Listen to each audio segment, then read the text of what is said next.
Manjummel boys படத்தில் அனுமதியின்றி குணா பட பாடலை பயன்படுத்தியதாக கூறி பட தயாரிப்பு நிறுவனத்திற்கு இளையராஜா தரப்பில் வழக்கறிஞர் நோட்டீஸ் அனுப்பி வைக்கப்பட்டுள்ளது. கடந்த பிப்ரவரி மாதம் 23ஆம் தேதி மலையாளத்தில் இயக்குனர் சிதம்பரம் இயக்கத்தில் மஞ்சுமல் பாய்ஸ் என்ற திரைப்படம் வெளியானது. மஞ்சுமல் பாய்ஸ் திரைப்படம் மலையாள சினிமாவை தாண்டி தமிழ் சினிமா ரசிகர்களாலும் பெரிய அளவில் கொண்டாடப்பட்டது. உலகம் முழுவதும் மிகப்பெரிய அளவில் வரவேற்பையும் வசூலையும் இந்த படம் பெற்றது. அந்த படத்தில் கண்மணி அன்போடு காதலன் என்ற பாடல் இடம்பெற்றிருந்தது. இப்பாடல் குணா படத்தில் இளையராஜா இசையமைப்பில் உருவான மிக பிரபலமான காதல் பாடலாகும். கண்மணி அன்போடு காதலன் பாடல்தான் மஞ்சுமல் பாய்ஸ் படத்தின் உயிர் நாடியாக இருக்கும். படம் மிகப்பெரிய வரவேற்பை பெற இந்த பாடலும் முக்கிய காரணமாக பார்க்கப்படுகிறது.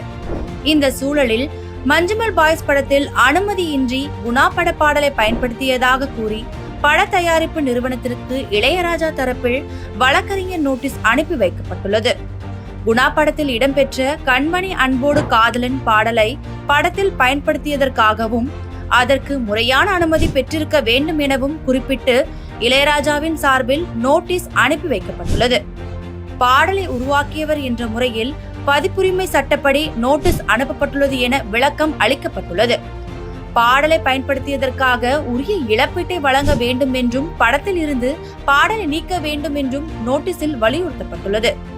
ஏற்கனவே இளையராஜா தன்னுடைய அனுமதியின்றி தன்னுடைய பாடல்களை பயன்படுத்துவதற்கு தடை விதித்திருந்தது குறிப்பிடத்தக்கது.